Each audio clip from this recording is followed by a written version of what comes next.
The White House responds about carrier unlocks. Finally, some additional leaks of the Galaxy S4. And Microsoft's jobs posting hits to a next Windows Phone OS. I'm Jaime Rivera, and I'm caffeine-free for the last 3 hours. This is Pocketnow Daily.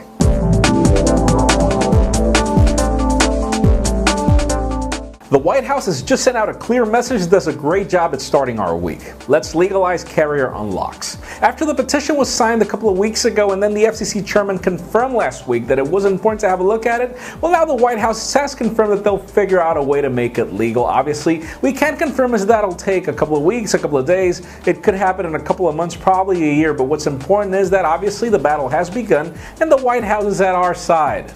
We'll see. Now let's talk about Microsoft and Windows Phone. New rumors have the company working on 3 different upgrades to Windows Phone coming soon, but 2 of these are actually just minor upgrades. The last one is actually Windows Phone Blue, which is the code name for the next version of the operating system, though we don't know if that's going to be 8.5, 8.1, or whatever. Now the first one of these minor upgrades is going to happen in May, according to some leaks, but other new rumors on a job posting state that the final version, which is codenamed Blue, will happen in the fall or the holiday season. And just for the record, I mean, it happens every year. It's just great to see that Microsoft is not announcing something now for it to be launched by the end of the year. We'll keep you posted.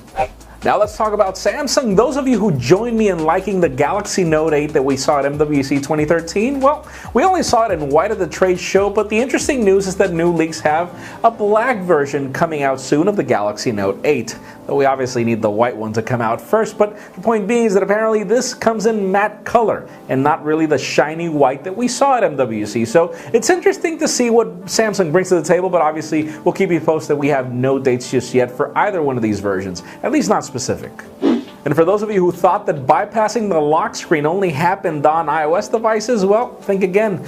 New reports prove that it's also happening on Samsung Galaxy devices.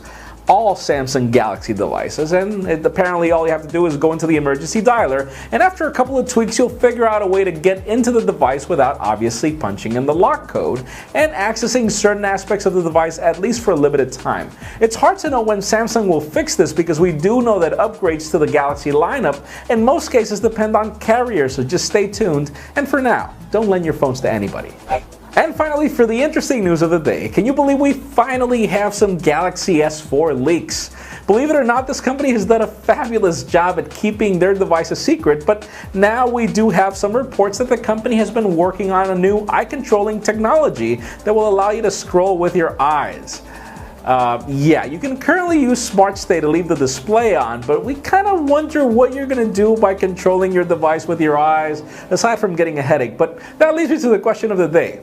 Aside from eye scrolling, what else would you do with eye controlling software? Or what else would you like for Samsung to bring to the next Galaxy S4 with your eyes? In my particular case, as with a lot of things in the Galaxy lineup, a lot of them are gimmicks, but leave us a comment down below. What would you want? Of course, if you want an earlier scoop of everything that's happening in the smartphone and tablet world, make sure you follow us on Pocketnow.com and subscribe to our YouTube channel as well. Please give this video a thumbs up if you like what you saw. I'm Jaime Rivera. Thanks for watching. See you tomorrow.